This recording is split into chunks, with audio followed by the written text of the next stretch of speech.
Ma'asyiral muslimin, jamaah Jumat yang dimuliakan Allah Subhanahu wa taala. Kemuliaan seseorang itu ketika terangkai antara ruh dan juga jasad. Karena ketika jasad itu mengandung ruh,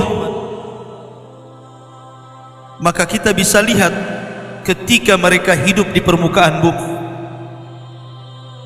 sebagian mereka menggunakan pakaian dengan berbagai macam corak, kendaraan dengan berbagai macam merek, tinggal di rumah megah mewah dan mahal harganya.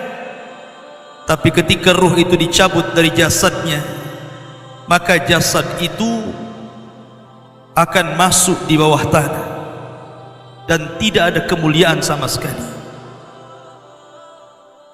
Makanya siapapun yang meninggal, apakah orang kaya, orang miskin, pemimpin ataupun rakyat, tetap saja pakaian mereka sama, putih, murah, dan akan dimakan cacing tanah. Ma'asyiral muslimin yang dimuliakan Allah Subhanahu wa taala, dalam sebuah hadis disebutkan dari hadis Bara bin Azib radhiyallahu anhu, ketika Nabi sallallahu alaihi wasallam menunggu di mana sebagian para sahabat sedang menggali kuburan dan sedang dibuatkan lahat, disitulah Nabi sallallahu alaihi wasallam memberikan ceramah kepada para sahabat sambil menunggu kuburan itu digali. Kemudian Nabi sallallahu alaihi wasallam bercerita tentang bagaimana ruhnya seorang mukmin dan ruhnya seorang kafir apabila dicabut Allah Subhanahu wa taala lewat malakul maut. Kata Nabi sallallahu alaihi wasallam, apabila ruh itu dicabut, tabi'ahul basar, maka pandangan akan mengikutinya. Makanya setiap orang yang mati pasti melotot. Disitulah disunnahkan untuk diusap dan ditutup supaya tidak menakutkan orang lain. Dan ruh dicabut itu dari mulut seseorang. Kata Nabi sallallahu alaihi wasallam, apabila ruh itu seorang mukmin,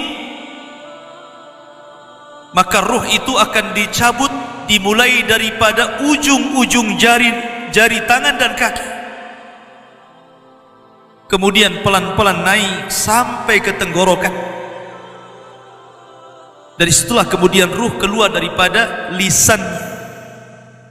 Kata Nabi sallallahu alaihi wasallam, keluarnya seperti air yang terakhir keluar dari botol. Anda bisa bayangkan, kalau seandainya sedang memegang botol aqua dan itu masih penuh airnya, kemudian kita tuangkan, tentu air itu akan sangat deras keluar. Tapi ketika dalam botol itu cuma satu tetes saja yang tersisa, tentu apabila kita tuangkan akan berjalan pelan-pelan. Kata Nabi sallallahu alaihi wasallam, ruhnya seorang mukmin itu ketika keluar seperti tetesan terakhir yang keluar dari mulut teko. Artinya pelan. Disitulah Allah Subhanahu wa taala mengutus 3 malaikat. Pertama malakul maut, dan yang kedua malakul rahmah. 2 malaikat rahmat yang membawa kain kafan dari sorga dan hanut, wewangian dari sorga. Disitulah 2 malaikat ini membisikkan di telinga orang yang sedang sakaratul maut dari ruh-ruhnya orang-orang yang beriman, dan mengatakan, irji'i ila rabbiki radiyatan marji, ila rabbiki radiyatan mardiyah, keluarlah dan kembalilah kepada keridhaan Allah Subhanahu wa taala. Maka ketika itu ruh tercabut oleh malakul maut, kemudian diletakkan di kain kafan dari sorga, kemudian baunya sampai membubung ke langit. Para malaikat yang di langit bertanya, itu ruhnya siapa? Maka sebagian mereka mengatakan ruhnya fulan ibn fulan. Maka pintu langit pertama dibuka, kedua, ketiga, keempat, kelima, keenam sampai ketujuh. Di sini Allah Subhanahu wa taala berfirman, letakkan catatan amalnya di tempat yang paling tinggi fil illiyin dan kembalikan ruh ke dalam jasadnya. Akhirnya kemudian para malaikat ini pun mengembalikan ruhnya ke dalam jasadnya. Ketika ruh itu sudah menyatu lagi dengan jasadnya, kemudian dia tersadar. Kata Nabi SAW, dia sempat mendengar suara terompah orang-orang yang mengantarnya. Ketika suara terompah orang-orang yang mengantarnya semakin jauh, semakin jauh, semakin jauh, kemudian keluar dari areal kuburan. Disitulah dua malaikat yang disebutkan dalam riwayat Munkar dan Nakir bertanya tentang tiga perkara. Pertama bertanya tentang man rabbuka, siapa Tuhan. Yang kedua, wa ma nabiyuka, siapa nabimu. Dan yang ketiga, wa ma dinuka, apa agama. Maka Allah Subhanahu wa taala gambarkan orang-orang yang beriman, yuthabbitullahu alladhina amanu bil qawli tsabit. Bahwa orang-orang yang beriman itu Allah mantapkan jawabannya. Apabila ditanya siapa Rabbmu, maka dia akan bertanya Allah. Apabila ditanya siapa nabimu, maka dia akan menjawab Muhammad sallallahu alaihi wasallam. Apabila ditanya apa agamamu, maka dia akan menjawab Islamlah agama. Ketika dia sanggup menjawab, tiba-tiba penyuruh dari langit mengatakan, sadaqa abdi, hambaku telah benar. Kemudian Allah Subhanahu wa taala berfirman, bentangkan kuburan itu seluas-luasnya. Kemudian hembuskan angin dari sorga. Maka tiba-tiba kuburan itu meluas. Kemudian angin dari sorga masuk ke dalam kuburan.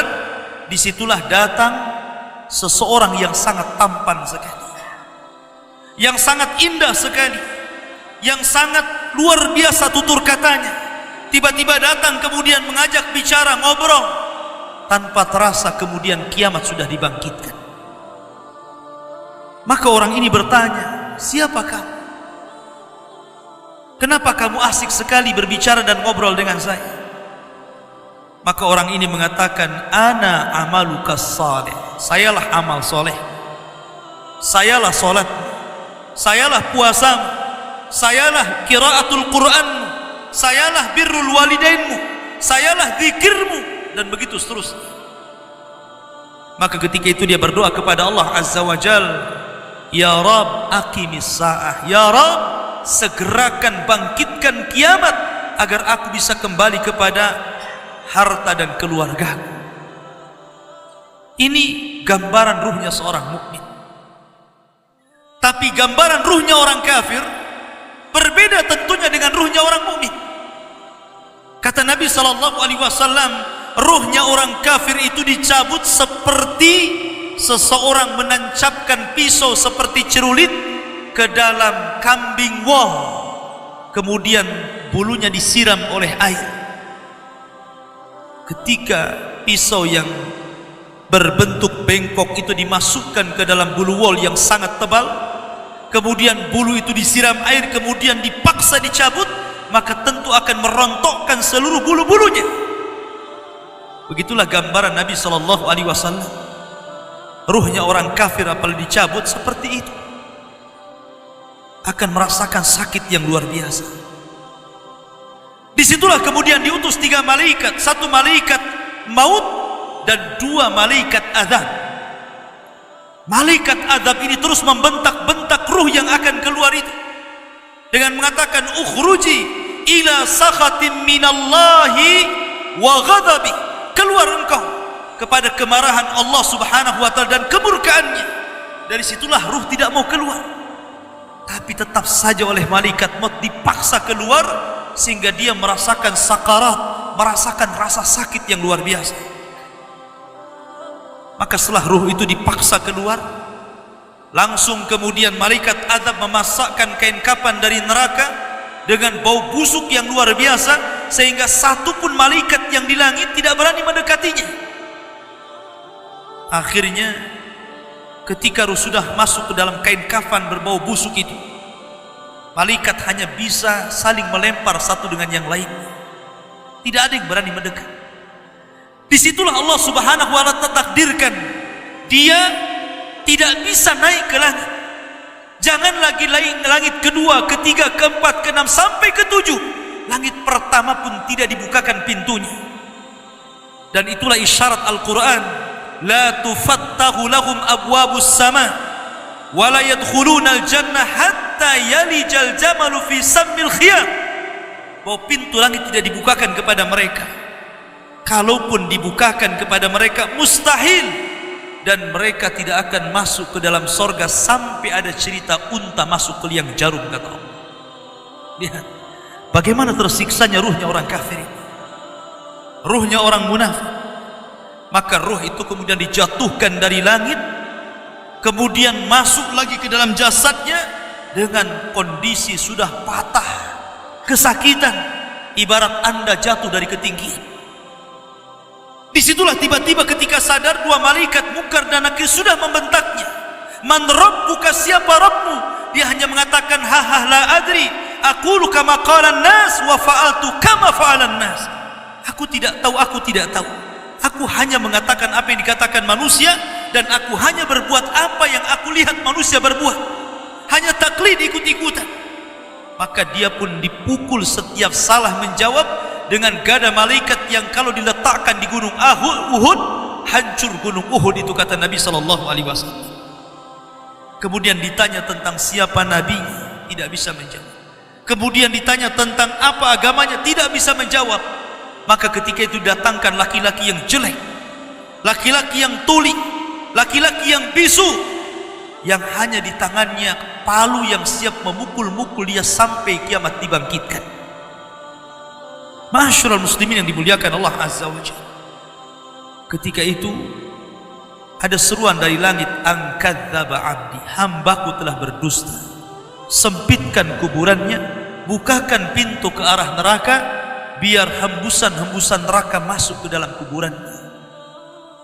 Dari sinilah Utsman bin Affan radhiyallahu anhu, seorang khalifah, apabila diceritakan surga dan neraka, Utsman tidak pernah menangis. Tapi kalau diceritakan tentang kuburan, Utsman itu langsung menangis. Alasannya apa? Kata Utsman bin Affan, karena kuburan itu yang menentukan kemana arah seseorang. Kuburan itulah yang menentukan kemana arah seseorang. Apakah dia masuk ke dalam ashabun nar ataukah ashabul jannah. Makanya Umar bin Abdul Aziz rahimahullahu ta'ala, ketika dia ziarah kubur di akhir hayatnya, kemudian dia menangis di kuburan, dan dikatakan wa ma yubki ya khalifah, apa yang membuat anda menangis wahai khalifah? Kata Umar bin Abdul Aziz, fa ana la adri min ayyi fariqaini ana, soalnya aku tidak tahu dari kelompok mana saya. Apakah saya kelompok ahlun nar ataukah ahlul jannah? Apakah saya kelompok yang akan dimasukkan ke dalam neraka ataukah saya kelompok yang akan dimasukkan ke dalam sorga? Aku tidak tahu. Dari situlah dia menangis dan menangis orang-orang di sekitarnya. Ma'asyiral muslimin yang dimuliakan Allah Subhanahu wa ta'ala. Oleh karena itulah ada satu tugas untuk mengingatkan kita kepada fitnah kubur yang berujung kepada azab kubur ataupun nikmat kubur.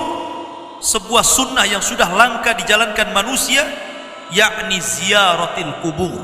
Kata Nabi SAW, kuntu nahaitukum ang ziyaratil kubur fazuruha fa innaha tudzakirukumul akhirah. Dulu aku larang kalian ziarah kubur, tapi sekarang ziarahlah kalian ke kuburan-kuburan kaum muslimin, karena itu hanya bisa mengingatkan kita kepada kematian dan hari akhir.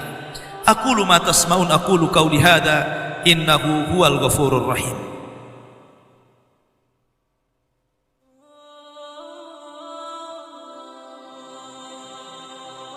Bihamdillahi wassalatu wassalamu ala rasulillah wa ala alihi wa sahbihi wa mawalah, wa la hawla wa la quwata illa billahi wa ba'd. Kehidupan dalam kuburan jauh lebih panjang dibandingkan kehidupan di dunia.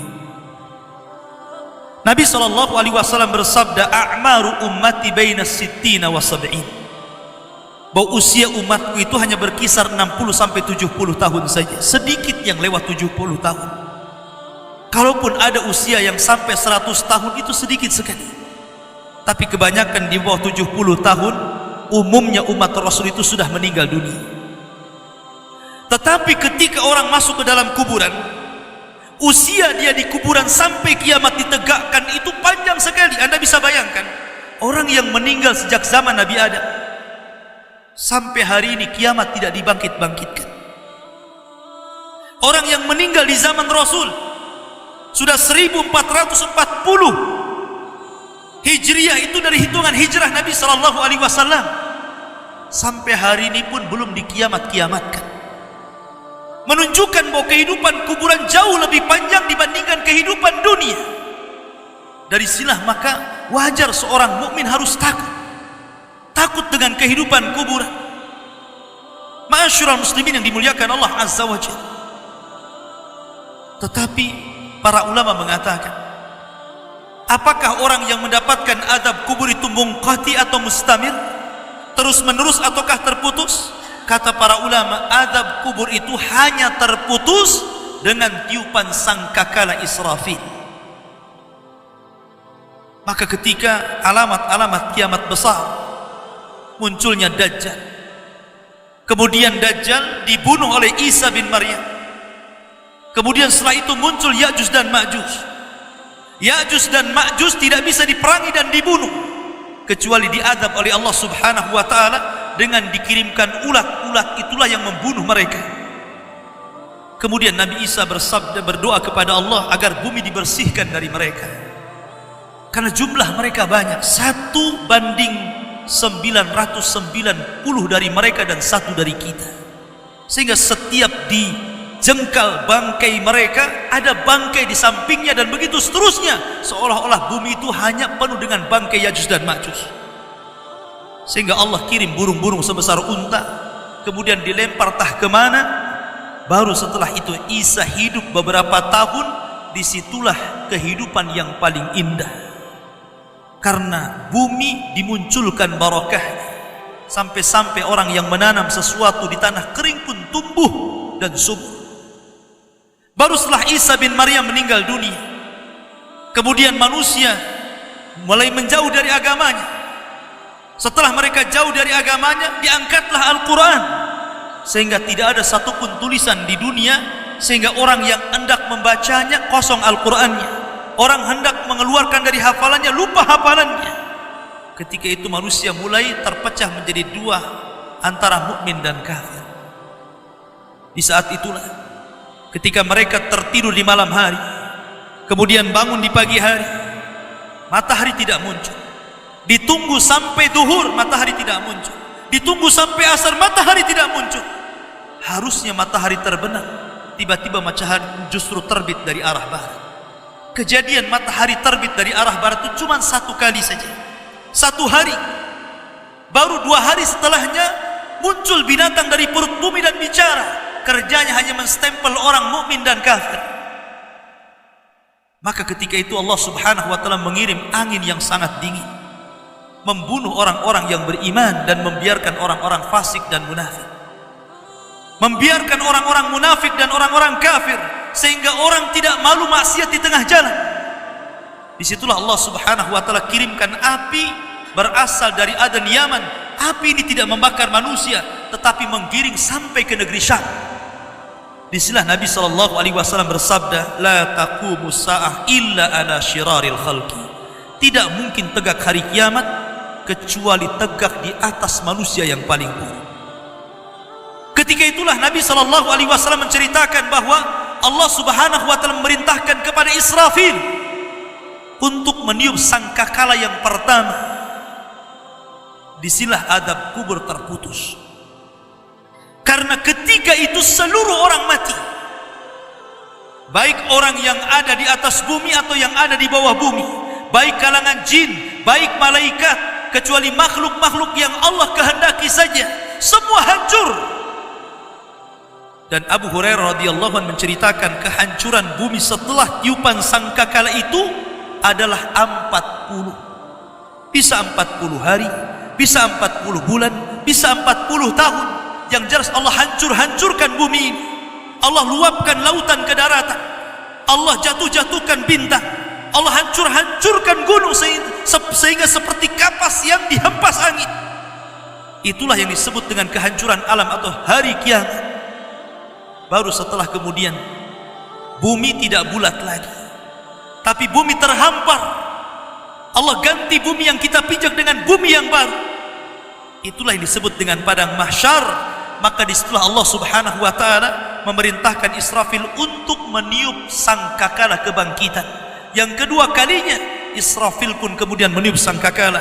Maka dari situlah manusia keluar dari perut bumi. Wa akhrajatil ardu athqalaha. Allah keluarkan beban-beban beratnya. Disitulah orang-orang yang beriman, ketika mereka muncul dari kuburan, maka mereka akan berkumpul dengan keluarganya. Allah mengatakan, alladzina amanu wattaba'athum dzurriyyatuhum biimanin alhaqna bihim dzurriyyatuhum. Orang-orang yang beriman, kemudian keimanan diikuti oleh keluarganya, oleh istrinya, oleh suaminya, oleh bapaknya, oleh anak-anaknya, oleh cucu-cucunya.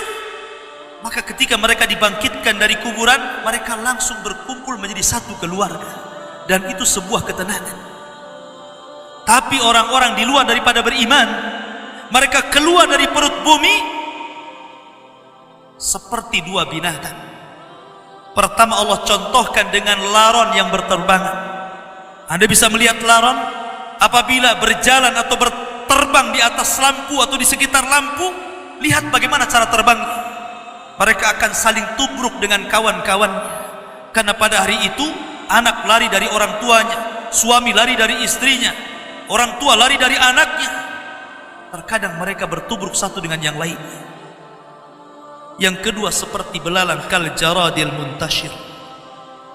Pertama seperti laron dulu, lari sana lari sini, yang dari barat ke timur, yang dari timur ke barat, yang dari selatan ke utara, yang dari utara ke selatan. Mereka kacau sehingga mereka mengatakan ya wailana man ba'atsana mim marqadina. Celaka, siapa yang membangunkan aku dari tidurku? Tapi orang-orang yang beriman hanya mengatakan hadza ma wa'adar rahman wa sadaqal mursalin. Inilah janji Allah kepada kalian dan benarlah ucapan para rasul. Baru setelah itu dari padang mahsyar berteriak seorang yang Allah suruh untuk berteriak. Mulailah kemudian mereka teratur. Mereka terbang seperti belalang. Karena belalang itu kalau terbang maka akan teratur dengan koloninya. Maka mereka akan berjalan ke satu titik. Disitulah yang disebut dengan padang mahsyar. Mereka akan tinggal selama 50 tahun telanjang, kembali tidak dikhitan, tidak pakai sandal, matahari dekatkan 1 mil, keringat bercucuran, tidak ada makan, tidak ada minum. Mereka berdiri 50 tahun. Sehingga akhirnya orang-orang saleh mereka berkumpul, datang kepada Adam minta syafaat. Adam memberikan udzur, tidak sanggup memberikan syafaat. Kata Adam, datanglah kalian kepada Nuh, karena dia rasul pertama dalam Islam, rasul pertama setelah aku. Maka mereka pun kemudian datang kepada Nuh. Nuh pun memberikan udzur, datanglah kalian kepada Ibrahim karena dia Khalilur Rahman. Maka mereka datang kepada Ibrahim. Kata Ibrahim, aku tidak sanggup memberikan syafaat, datanglah kalian kepada Musa karena dia Kalimur Rahman. Ketika mereka datang kepada Musa, kata Musa, datanglah kepada Isa. Isa pun memberikan udzur, tidak bisa. Seandainya kalian datang kepada Muhammad sallallahu alaihi wasallam itu lebih baik. Akhirnya mereka datang kepada Rasul. Rasul hanya mengatakan, analah, akan kucoba. Maka Nabi sallallahu alaihi wasallam menghadap Allah, kemudian sujud di bawah arasy, sampai akhirnya Allah datang dan mengatakan, irfa ra'saka ya Muhammad, sal tu'ta, wasma yusma, wakul yusma, washfa tushaffa. Wahai Muhammad, angkat kepala, bicaralah kau didengar. Bicaralah kau didengar, mintalah kau diberi, mintalah syafaat, aku akan kau berikan syafaat. Maka dari situlah Nabi sallallahu alaihi wasallam meminta 7 syafaat. Salah satunya, ya Allah, selamatkan orang-orang yang mengucapkan kalimat la ilaha illallah. Selamatkan orang yang mengucapkan kalimat la ilaha illallah, walaupun mereka sudah gosong, sudah menjadi abu di neraka, tapi mereka tetap bisa keluar dari neraka dengan kalimat itu. Ma'asyiral muslimin yang dimuliakan Allah, baru manusia kemudian berkelompok-kelompok ketika itu. Inilah yang disebut dengan al-iman bil yaumil akhir, keimanan kita dengan hari akhir. Maka kita berdoa kepada Allah subhanahu wa ta'ala, mudah-mudahan Allah subhanahu wa ta'ala menyelamatkan kita dari fitnah kubur. Oleh karena itulah maka ada amalan-amalan disebutkan para ulama. Salah satunya berdoa dalam solat. Ketika tasyahud akhir, sebelum salam, kita disuruh untuk berdoa dan berlindung dari 4 perkara. Salah satunya dari fitnah kubur. Karena fitnah kubur inilah yang menentukan apakah anda masuk azab kubur ataukah masuk nikmat kubur. Fitnah itu artinya pertanyaan 2 malaikat. Dan pertanyaan itu jawabannya bukan karena hafalan. Anda di dunia ditanya siapa Tuhan anda, pasti anda mengatakan Allah. Siapa Nabi anda, pasti akan mengatakan Muhammad Nabi saya. Apa agama anda, pasti menjawab Islam. Tapi jawaban di kuburan bukan hafalan, tapi jawaban itu adalah amalan yang membimbing kita. Yang mampu menjawab itu amalannya. Solat kita yang mampu menjawab, puasa kita, baca Quran kita, zakat kita, birrul walidain kita, itulah yang akan menjawab. Karena hanya orang-orang yang beriman yang mantap jawabannya. Tapi orang munafik sekalipun sangat hafal di dunia, belum tentu dia sanggup mengucapkannya, sama seperti mengucapkan kalimat la ilaha illallah detik-detik sakaratul maut. Kita lihat, mengucapkan kalimat la ilaha illallah itu mudah, tapi bagi orang-orang yang sedang sakaratul maut, kalimat itu susah diucapkan. Walaupun hanya itu saja kalimat yang sanggup diucapkan oleh orang yang sedang sakaratul maut, tetapi belum tentu orang bisa mengucapkannya, karena bukan hafal. Yang mengucapkan kalimat itu bukan hafalan, tetapi amalan dia. Makanya para ulama mengatakan salah satu alamat husnul khatimah ketika dia bisa mengucapkan kalimat itu, karena Nabi SAW mencontohkan ketika detik-detik sakaratul maut, Nabi SAW mengatakan la ilaha illallah wa innal mauta la sakarat. La ilaha illallah, sesungguhnya kematian itu sangat menyakitkan. Kalau Nabi SAW saja sakit ketika meninggal, tentu di luar Nabi SAW lebih sakit lagi. Tapi ingat, sakitnya seorang yang beriman ketika ruh dicabut itu awal merontokkan dosa-dosanya, tetapi sakitnya orang-orang kafir ketika dicabut itu awal dari azab dia sebelum masuk kuburan dan sebelum masuk ke dalam neraka. Ma'asyiral muslimin, oleh karena itulah maka jadikan dunia ini senjata, dan senjata yang paling baik adalah doa. Jadikan dunia ini penjara, karena memang kita masih di penjara. Anda tidak boleh tidak meninggalkan sholat, masih tidak boleh. Kita masih harus tetap sholat, zakat, puasa, haji, berbuat baik. Jadikan dunia ini penjara, karena Rasul yang mengatakan ad-dunya sijnul mu'min, dunia ini penjara bagi orang-orang yang beriman. Kita harus terpenjara dengan ibadah. Tetapi orang-orang kafir itu sorga. Bagi mereka tidak sholat, tidak puasa, tidak zakat, itu sorga bagi mereka. Tapi orang-orang yang beriman, walaupun sesenang apapun anda diberikan harta yang banyak sekalipun, tetap saja kewajiban sholat tidak boleh ditinggalkan. Tetap saja kewajiban zakat tidak ditinggalkan. Tetap saja kewajiban haji tidak boleh ditinggalkan, walaupun anda sudah jadi presiden sekalipun. Karena dunia ini penjara bagi orang-orang yang beriman. Sebab kalau orang sudah mati, tidak ada perbedaan apakah anda presiden, menteri, rakyat, orang kaya, orang biasa, sama di kuburan itu. Dan tidak bisa dibanggakan kecuali amalannya. Innallaha wa malaikatahu yusalluna 'alan nabi ya ayyuhalladzina amanu sallu 'alaihi wa sallimu taslima. Baiklah, kita banyak-banyak bersalawat kepada Nabi sallallahu alaihi wasallam di hari Jumat ini. Allahumma salli ala Muhammad wa ala alihi wa sahbihi wa man sara ala nahjihi ila yaumiddin. Allahumma ighfir lil muslimina wal muslimat wal mu'minina wal mu'minat al ahya'i minhum wal amwat innahu qaribu mujibu da'wah ya qadiyal hajat. Allahumma arinal haqqa haqqa warzuqna ittiba'ah wa arinal batila batila warzuqna ijtinabah. Allahumma nas'alukal jannah wa ma qarraba ilaiha min qawli wa amal wa na'udzubika min sakhatika wan nar. Allahumma aslih wulata umuril muslimin. Allahumma aslih wulata umuril muslimin. Allahumma aslih wulata umuril muslimin. Allahumma izzal islam wal muslimin wa adilla syirka wal kafarata wal munafiqin. Allahumma nas'aluka khaira ajilih wa ajilih ma alimna minhu wa ma lam na'lam. Rabbana la tuzigh qulubana ba'da idh hadaitana wa hab lana min ladunka rahmatan innaka antal wahhab. Rabbana hab lana min azwajina wa dhurriyyatina qurrata a'yun waj'alna lil muttaqina imama waj'alna lil muttaqina imama waj'alna lil muttaqina imama. Rabbana atina fid dunya hasanah wa fil akhirati hasanah wa qina adzabannar. Wa sallallahu ala nabiyyina Muhammad walhamdulillahi rabbil alamin. Ibadallah, innallaha ya'muru bil ahdi wal ihsan wa ita'i dzil qurba wa yanha 'anil fahsya'i wal munkar